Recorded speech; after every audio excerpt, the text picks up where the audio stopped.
Готово, не наступаем в контрреволюцию. Уже среди них. Краток здоров, часа стороны. А как производится дорога? 안녕하세요. 북삼이입니다. 오늘 이야기는 지워진 혈통 마무리 이야기인데요. 이야기 시작 전 아시죠? 구독과 좋아요는 여러분들의 사랑입니다. 그럼 이야기 시작하겠습니다. 깊은 숲속이었습니다. 소나무들이 하늘을 가렸습니다. 여기서 일한다. 러시아 감독관이 나타났습니다. 키가 큰 백인 남자였습니다. 북한 간부가 통역했습니다. 하루 할당량은 나무 10그루. 못 채우면 저녁 배식 없다. 전기톱이 나눠졌습니다. 무거웠습니다. 성진은 전기톱을 처음 잡아봤습니다. 자, 시작. 노동자들이 흩어졌습니다. 성진은 나무 앞에 섰습니다. 두께 50cm는 되어 보였습니다. 전기톱을 켰습니다. 윙 마이너스. 날카로운 소리가 났습니다. 나무에 댔습니다. 톱밥이 튀었습니다. 팔이 저렸습니다. 무거웠습니다. 10분 만에 팔이 아팠습니다. 하지만 계속했습니다. 30분 후, 첫 번째 나무가 쓰러졌습니다. 쿵 마이너스. 땅이 흔들렸습니다. 성진은 바닥에 주저앉았습니다. 숨이 차올랐습니다. 9그루 더. 해가 지기 시작했습니다. 오후 6시. 작업 중지. 노동자들이 모였습니다. 모두 지쳐 있었습니다. 할당량 확인. 간부가 체크했습니다. 1조 합격. 2조 합격. 3조. 성진의 조였습니다. 9그루. 불합격. 성진의 심장이 떨어졌습니다. 누가 못 채웠어? 간부가 물었습니다. 성진이 손을 들었습니다. 입니다. 나무 몇 그루? 8그루입니다. 간부가 다가왔습니다. 뺨을 때렸습니다. 짱 마이너스. 게으름 피우지 마. 내일은 12그루 해. 성진은 고개를 숙였습니다. 예. 그날 저녁. 성진은 저녁 배식을 받지 못했습니다. 배가 고팠습니다. 하지만 참았습니다. 준혁이 자기 밥을 조금 나눠줬습니다. 형, 이거라도 먹어요. 고맙다. 성진은 옥수수 중 몇 숟가락을 먹었습니다. 눈물이 났습니다. 한 달이 지났습니다. 11월. 눈이 많이 왔습니다. 기온은 영하 20도. 손가락이 얼어붙었습니다. 장갑은 낡았습니다. 구멍이 나 있었습니다. 매일 나무를 베었습니다. 손에는 물집이 생겼습니다. 터졌습니다. 피가 났습니다. 하지만 쉴 수 없었습니다. 어느 날, 한 노동자가 쓰러졌습니다. 이름은 최영수. 40살. 나무에 깔렸습니다. 다리가 부러졌습니다. 으악. 비명이 숲을 흔들었습니다. 간부가 왔습니다. 병원 갑시다. 영수가 애원했습니다. 병원은 무슨? 숙소 가서 쉬어. 다리가 부러졌습니다. 약이나 발라. 영수는 숙소로 끌려갔습니다. 제대로 된 치료를 받지 못했습니다. 일주일 후, 영수는 감염으로 죽었습니다. 장례식은 없었습니다. 시신은 숲속 어딘가에 묻혔습니다. 간부가 말했습니다. 최영수 동무는 조국을 위해 희생했다. 우리는 그의 뜻을 이어받아 더 열심히 일해야 한다. 노동자들은 조용했습니다. 무서웠습니다. 성진도 무서웠습니다. 여기서 죽을 수도 있구나. 그날 밤, 준혁이 속삭였습니다. 형, 우리 여기서 나가야 돼요. 이러다 다 죽어요. 성진은 알고 있었습니다. 하지만 어떻게? 여권도 없습니다. 철조망이 쳐져 있습니다. 감시탑에는 항상 감시원이 있습니다. 어떻게 나가? 모르겠어요. 하지만 방법을 찾아야 해요. 준혁의 목소리가 떨렸습니다. 형, 우리 같이 나가요. 네. 성진은 준혁을 봤습니다. 어린 얼굴, 간절한 눈빛. 이 친구를 살려야 한다. 그래. 같이 나가자. 12월. 성진은 탈출 계획을 세우기 시작했습니다. 조용히, 천천히, 먼저 벌목장 지형을 파악했습니다. 울타리는 사방 2km, 감시탑은 4개, 정문은 하나, 항상 잠겨 있습니다. 트럭이 나갈 때만 열립니다. 일주일에 2번, 목재를 싣고 나갈 때 트럭에 숨을 수 있을까? 관찰했습니다. 트럭은 목재로 가득 찼습니다. 숨을 공간이 없습니다. 그리고 출발 전에 항상 검사합니다. 안 되겠어. 다른 방법을 찾아야 했습니다. 어느 일요일, 휴일이었습니다. 월 한 번 주어지는 휴식. 노동자들은 숙소에서 쉬었습니다. 빨래를 했습니다. 편지를 썼습니다. 성진은 울타리를 따라 걸었습니다. 철조망을 살폈습니다. 높이 3m, 가시철 조망. 하지만 끊을 수 있을 것 같았습니다. 공구만 있다면. 문제는 감시탑이었습니다. 불빛이 울타리를 비춥니다. 밤에는 불가능해. 그렇다면 낮. 하지만 낮에는 모두가 보고 있습니다. 언제? 고민했습니다. 2010년 1월, 새해가 밝았습니다. 하지만 달라진 것은 없었습니다. 여전히 추웠습니다. 여전히 배고팠습니다. 여전히 나무를 베었습니다. 어느 날 밤, 준혁이 말했습니다. 형, 저 방법 하나 생각했어요. 뭐? 폭설이 올 때요? 폭설? 네. 시베리아는 폭설이 자주 와요. 그때는 시야가 안 보여요. 감시탑에서도. 성진은 눈이 번쩍 떴습니다. 계속 말해봐. 그때 철조망을 끊고 나가는 거예요. 숲속으로 들어가면 못 찾아요. 하지만 공구가 제가 훔쳤어요. 준혁이 담요 밑에서 무언가를 꺼냈습니다. 철사 절단기. 작았습니다. 하지만 충분했습니다. 어떻게 구했어? 러시아 감독관 창고에서요.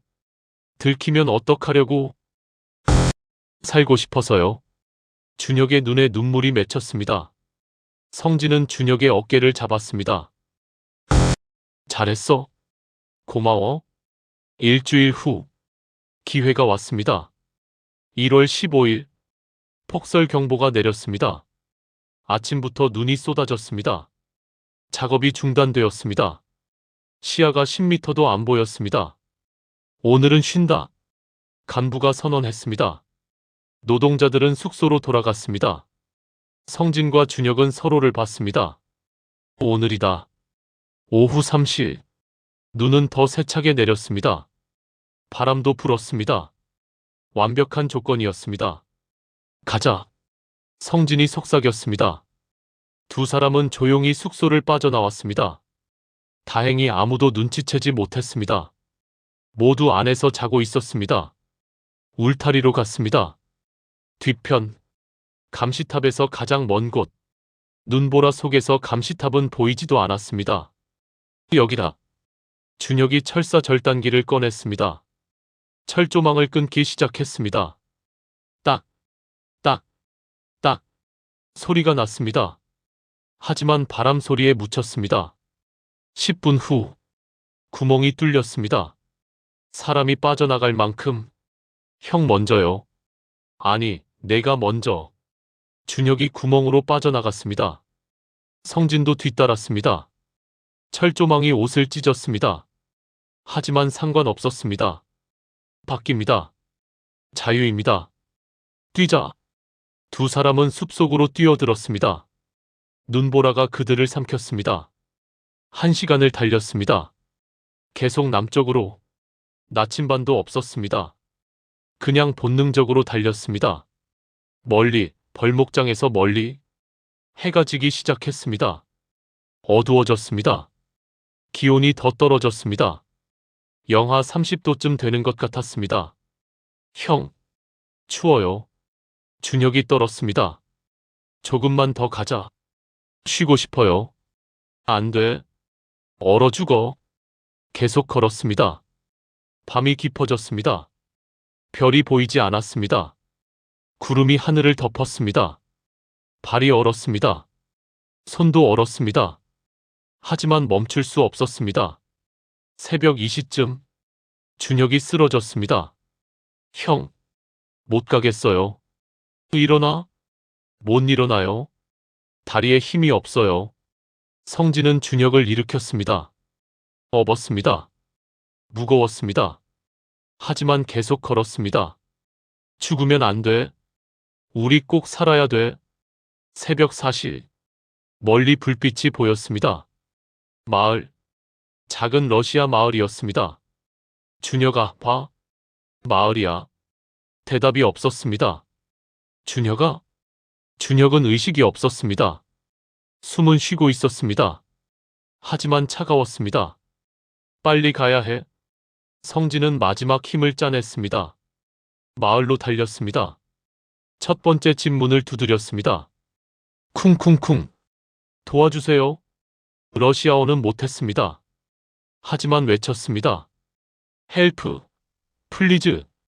문이 열렸습니다. 러시아 노인이 나왔습니다. 성진과 준혁을 보더니 놀랐습니다. 뭐야? 성진은 무릎을 꿇었습니다. 플리즈. 헬프. 그리고 쓰러졌습니다. 눈을 떴습니다. 천장이 보였습니다. 낡은 나무 천장. 여기가 어디지? 성진은 몸을 움직이려 했습니다. 아팠습니다. 온몸이 쑤셨습니다. 깨어났구나. 러시아어였습니다. 성진은 고개를 돌렸습니다. 노인이 앉아 있었습니다. 70대쯤 되어 보였습니다. 흰 수염이 가득했습니다. 성진은 대답할 수 없었습니다. 노인이 일어나 물을 가져왔습니다. 성진의 입에 댔습니다. 물을 마셨습니다. 목이 타들어갔습니다. 감사합니다. 한국어로 말했습니다. 하지만 고개를 끄덕였습니다. 몸을 일으켰습니다. 방 안을 둘러봤습니다. 작은 침실. 난로가 타오르고 있었습니다. 따뜻했습니다. 창밖을 봤습니다. 눈이 쌓여 있었습니다. 준혁이는? 갑자기 생각났습니다. 준혁이는 어디 있습니까? 성진은 일어서려 했습니다. 노인이 손으로 막았습니다. 쉬어라. 러시아어였지만 알아들을 수 있었습니다. 몸짓으로 설명했습니다. 노인은 옆방을 가리켰습니다. 성진은 비틀거리며 일어났습니다. 옆방 문을 열었습니다. 준혁이 누워 있었습니다. 이불을 덮고 숨을 쉬고 있었습니다. 살아있다. 성진은 주저앉았습니다. 눈물이 났습니다. 감사합니다. 정말 감사합니다. 노인의 이름은 이반이었습니다. 혼자 사는 퇴역 군인이었습니다. 말은 통하지 않았습니다. 하지만 따뜻했습니다. 식사를 챙겨줬습니다. 검은 빵, 수프, 감자. 너무 고마웠습니다. 이틀 후, 준혁이 깨어났습니다. 형, 준혁아. 성진은 준혁을 껴안았습니다. 살아있구나. 살아있어. 여기가 어디예요? 러시아 마을이야. 탈출했어요? 그래. 우리 해냈어. 준혁은 울었습니다. 성진도 울었습니다. 일주일이 지났습니다. 몸이 회복되었습니다. 동상은 심하지 않았습니다. 운이 좋았습니다. 조금만 늦었어도 손가락과 발가락을 잃었을 것입니다. 어느 날 저녁, 이반이 지도를 펼쳤습니다. 손가락으로 가리켰습니다. 여기, 현재 위치였습니다. 시베리아 남부, 국경에서 100km 떨어진 곳. 이반은 남쪽을 가리켰습니다. 몽골. 성진은 알아들었습니다. 네, 몽골. 이반은 고개를 끄덕였습니다. 그리고 자기 지갑을 꺼냈습니다. 돈을 꺼내 성진에게 건넸습니다. 루블 지폐. 이건 가져가. 러시아어였지만 알아들었습니다. 성진은 눈물을 흘렸습니다. 감사합니다. 정말 어떻게 갚아야 할지. 이반은 성진의 어깨를 툭 쳤습니다. 미소 지었습니다. 말은 없었지만 모든 것이 전해졌습니다. 살아라. 자유로워라. 2010년 2월 5일 성진과 준혁은 이반의 집을 떠났습니다. 이반이 마을 입구까지 배웅했습니다. 감사했습니다. 성진은 깊이 절했습니다. 준혁도 절했습니다. 이반은 두 사람을 껴안았습니다. 그리고 등을 떠밀었습니다. 가라. 두 사람은 걷기 시작했습니다. 뒤를 돌아봤습니다. 이반이 손을 흔들고 있었습니다. 성진도 손을 흔들었습니다. 잊지 않겠습니다. 남쪽으로 걸었습니다. 도로를 따라 차를 얻어 타기도 했습니다. 트럭 운전사들이 태워줬습니다. 말은 통하지 않았습니다. 하지만 손짓 발짓으로 의사소통했습니다. 때로는 걸었습니다. 하루에 20km씩. 밤에는 버려진 건물에서 잤습니다. 춥고 배고팠습니다. 하지만 자유로웠습니다. 일주일 후 국경 마을에 도착했습니다. 러시아 마이너스 몽골 국경. 울란바토르까지는 여기서 400km. 형, 여기서 어떻게 넘어가요? 준혁이 물었습니다. 몰라. 국경에는 검문소가 있었습니다. 여권이 필요했습니다. 하지만 없었습니다. 밀입국해야 돼. 어떻게요? 밤에. 몰래. 이틀 동안 관찰했습니다. 국경 지역을 살폈습니다. 철조망이 있었습니다. 하지만 벌목장만큼 삼엄하지 않았습니다. 순찰은 2시간마다 틈이 있었습니다. 2월 12일 밤 초승달이 떴습니다. 어두웠습니다. 가자. 두 사람은 철조망으로 다가갔습니다. 이반이 준 돈으로 산 철사 절단기. 준혁이 철조망을 끊었습니다. 딱, 딱, 딱. 작은 소리였습니다. 10분 후 구멍이 뚫렸습니다. 형 먼저요. 같이. 두 사람은 동시에 빠져나갔습니다. 몽골 땅. 뛰기 시작했습니다. 국경에서 멀어졌습니다. 1시간을 달렸습니다. 뒤에서 소리가 들렸습니다. 개 짖는 소리. 발각됐어. 더 빨리. 숲속으로 들어갔습니다. 나무 사이로. 계곡으로. 개 소리가 가까워졌습니다. 형. 못 뛰겠어요. 조금만 더. 계곡 끝. 강이 나타났습니다. 얼어붙은 강. 건너자. 얼음 위를 뛰었습니다. 미끄러웠습니다. 준혁이 넘어졌습니다. 성진이 일으켰습니다. 일어나. 강 중간쯤. 뒤를 봤습니다. 경비대가 강가에 도착했습니다. 개들이 짖었습니다. 하지만 더 이상 쫓아오지 않았습니다. 국경을 넘었기 때문입니다. 러시아 경비대는 몽골 땅에 들어올 수 없었습니다. 멈춰라. 러시아어로 외쳤습니다. 하지만 성진과 준혁은 계속 뛰었습니다. 강 끝에 도착했습니다. 몽골 땅. 완전한 자유. 며칠을 걸었습니다. 남쪽으로. 울란바토르로. 작은 마을들을 지났습니다. 몽골 유목민들을 만났습니다. 게르 몽골 전통 텐트에서 쉬게 해줬습니다. 말은 통하지 않았습니다. 하지만 친절했습니다. 차를 주었습니다. 양고기를 주었습니다. 어떤 유목민은 말을 빌려주기도 했습니다. 감사합니다. 성진은 계속 고개를 숙였습니다. 세상에는 좋은 사람들이 많았습니다. 2010년 3월 1일 울란바토르에 도착했습니다. 몽골의 수도. 큰 도시였습니다. 빌딩들이 보였습니다. 차들이 달렸습니다. 사람들이 걸었습니다. 형, 우리 해냈어요. 준혁이 울었습니다. 아직 아니야. 한국 대사관 가야 돼. 택시를 잡았습니다. 이반이 준 돈이 조금 남아 있었습니다. 코리언 엠버시. 운전사에게 말했습니다. 운전사는 고개를 끄덕였습니다. 오케이. 택시가 출발했습니다. 도시를 가로질렀습니다. 20분 후 도착했습니다. 한국 대사관. 태극기가 펄럭이고 있었습니다. 성진은 그 깃발을 보며 울었습니다. 준혁아, 저거 봐. 태극기예요. 우리 이제 한국 갈 수 있어.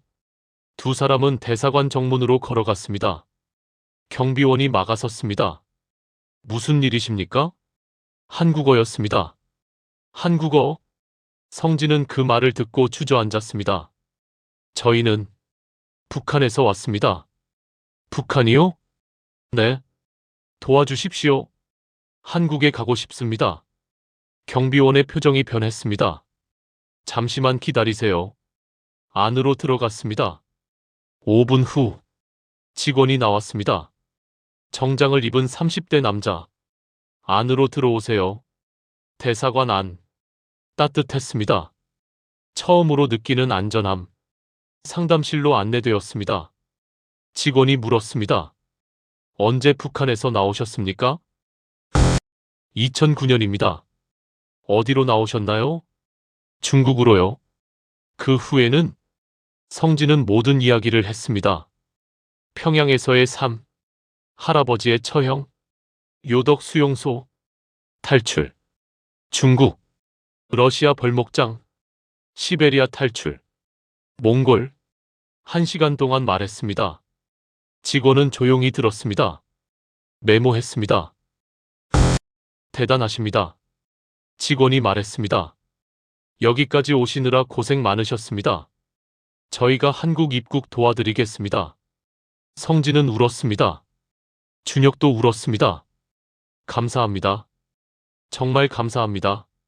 한 달이 지났습니다. 서류 절차, 신원조사, 건강검진, 모든 것을 거쳤습니다. 대사관 숙소에서 지냈습니다. 매일 세 끼를 먹었습니다. 따뜻한 방에서 잤습니다. 샤워를 했습니다. 깨끗한 옷을 입었습니다. 꿈만 같았습니다. 어느 날 저녁, 준혁이 말했습니다. 형, 한국 가면 뭐 하고 싶어요? 공부하고 싶어. 공부요? 응. 대학 가고 싶어. 저는 돈 벌고 싶어요. 준혁이 웃었습니다. 많이 벌어서 고향에 남은 가족들 데려오고 싶어요. 그럴 수 있을 거야. 형도 가족 있어요? 성진은 고개를 저었습니다. 아니, 다 죽었어. 죄송해요. 괜찮아. 성진은 창밖을 봤습니다. 별이 빛나고 있었습니다. 할아버지, 보고 계십니까? 저 살아남았습니다. 이제 자유로워집니다. 2010년 4월 15일 한국행 비행기 티켓을 받았습니다. 인천국제공항행. 탑승일은 내일입니다. 직원이 말했습니다. 짐은 별로 없으시죠? 네. 없습니다. 가진 것이 없었습니다. 몸뚱이 하나. 하지만 그것으로 충분했습니다. 2010년 4월 16일 공항으로 향했습니다. 대사관 차가 데려다 줬습니다. 칭기스칸 국제공항, 울란바토르 공항. 체크인 했습니다. 여권 확인하겠습니다. 대한민국 여행 증명서, 임시 여권 같은 것이었습니다. 사진이 붙어 있었습니다. 성진의 사진, 이름 장성진, 생년월일 1985년 3월 2일, 국적 대한민국, 대한민국. 가슴이 뜨거워졌습니다. 탑승구로 갔습니다. 비행기가 보였습니다. 대한항공, 태극기가 그려져 있었습니다. 탑승 시작하겠습니다. 안내방송이 나왔습니다. 성진과 준혁은 줄을 섰습니다. 탑승권을 확인받았습니다. 비행기에 올랐습니다. 좌석을 찾았습니다. 창가 자리, 앉았습니다. 안전벨트를 맸습니다. 승무원이 웃으며 인사했습니다. 안녕하세요. 편안한 여행 되세요. 한국말, 따뜻한 한국말. 성진은 고개를 숙였습니다. 감사합니다. 비행기가 움직이기 시작했습니다. 활주로로 속도가 빨라졌습니다. 엔진 소리가 커졌습니다. 그리고 떴습니다. 땅에서 떨어졌습니다. 하늘로 창밖을 봤습니다. 몽골 땅이 멀어졌습니다. 구름 위로 올라갔습니다.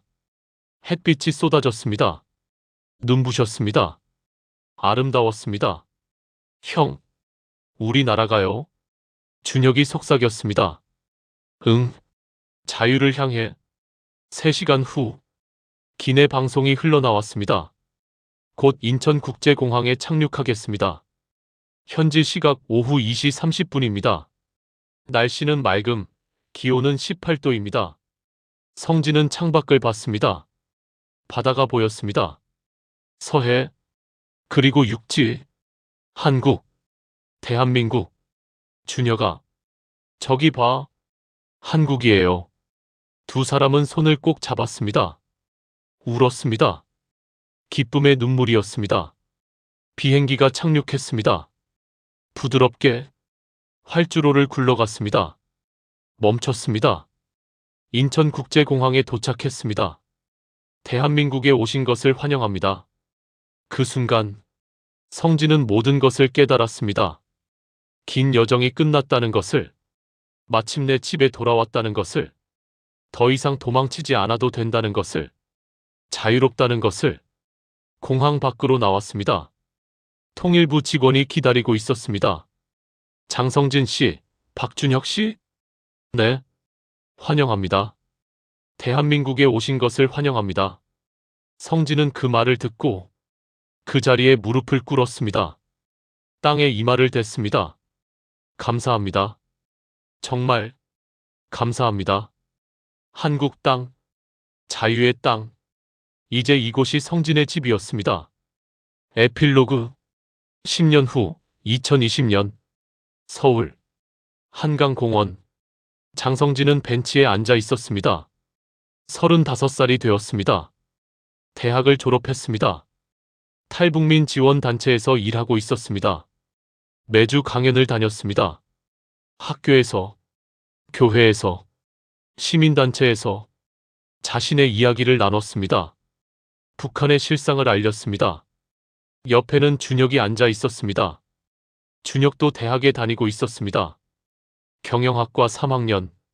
형, 다음 주에 면접 있어요. 어디? 중소기업이요. 영업직. 잘 될 거야. 고마워요, 형. 두 사람은 강물을 바라봤습니다. 햇빛이 반짝였습니다. 아이들이 뛰어놀았습니다. 연인들이 걸었습니다. 가족들이 웃었습니다. 평화로웠습니다. 형, 우리 여기까지 왔네요. 준혁이 말했습니다. 응, 여기까지 왔어. 가끔 꿈인 것 같아요. 나도. 성진은 미소 지었습니다. 하지만 진짜야. 우리 살아남았어. 그날 저녁, 성진은 집으로 돌아왔습니다. 작은 아파트, 20평. 혼자 살기에 충분했습니다. 벽에는 사진들이 걸려 있었습니다. 대학 졸업 사진, 친구들과 찍은 사진, 그리고 한 장의 사진. 이반 할아버지. 2015년에 러시아를 다시 방문했을 때 찍은 사진. 이반은 여전히 건강했습니다. 성진은 그때 빌린 돈을 갚았습니다. 이반은 받지 않으려 했습니다. 하지만 성진은 억지로 쥐어줬습니다. 당신이 없었으면 제가 여기 없었습니다. 이반은 성진을 껴안았습니다. 살아줘서 고맙다. 러시아어였지만 알아들었습니다. 그 사진 옆에는 또 다른 사진. 김할머니. 2018년에 중국을 방문했을 때 찍은 사진. 할머니는 80이 넘었지만 여전했습니다. 할머니, 빚 다 갚았습니다. 이 녀석아, 빚이 무슨 빚이야? 그래도요. 성진은 통장을 건넸습니다. 할머니는 한참을 울었습니다. 성진도 울었습니다. 사진 속 할머니는 웃고 있었습니다. 성진은 책상 앞에 앉았습니다. 노트북을 켰습니다. 문서를 열었습니다. 제목 지워진 혈통 마이너스 나의 이야기. 자서전을 쓰고 있었습니다. 1년째 작업 중이었습니다. 거의 끝나갔습니다. 마지막 문장을 쳤습니다. 나는 살아남았다. 그리고 자유로워졌다. 더 이상 누군가의 손자가 아닌 나 자신으로. 저장했습니다. 창밖을 봤습니다. 서울의 야경이 펼쳐졌습니다. 불빛들이 반짝였습니다. 할아버지. 성진은 생각했습니다. 제가 할아버지의 이야기를 세상에 알리겠습니다.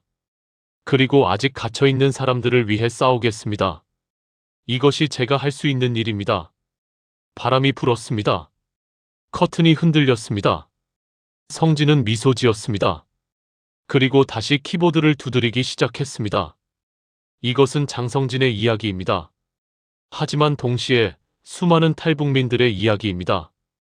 지금 이 순간에도 북한에는 정치범 수용소가 있습니다. 수만 명이 갇혀 있습니다. 자유를 꿈꾸는 사람들이 있습니다. 러시아, 중국, 중동에는 북한 노동자들이 있습니다. 착취당하며 살고 있습니다. 이 이야기를 듣는 당신, 부디 기억해 주세요. 그들이 존재한다는 것을, 그들도 사람이라는 것을, 그들도 자유를 누릴 권리가 있다는 것을. 그리고 혹시 당신이 지금 힘든 시간을 보내고 있다면 장성진의 이야기를 기억해 주세요. 포기하지 마세요. 당신도 살아남을 수 있습니다. 당신도 자유로워질 수 있습니다. 당신도 다시 시작할 수 있습니다. 팩트 체크. 현재 북한에는 6개의 정치범 수용소가 있으며 약 12만 명이 수감되어 있는 것으로 추정됩니다. 또한 러시아, 중국, 중동 등지에서 약 10만 명의 북한 노동자들이 열악한 환경에서 일하고 있습니다. 임금의 7,090%는 북한 당국에 상납됩니다. 북한은 32년 연속 국제인권단체 자유지수 최하위 국가입니다. 우리는 그들을 잊지 말아야 합니다. 크레딧. 이 이야기는 북한 정치범 수용소 생존자들과 해외 파견 노동자들의 증언을 바탕으로 재구성한 픽션입니다.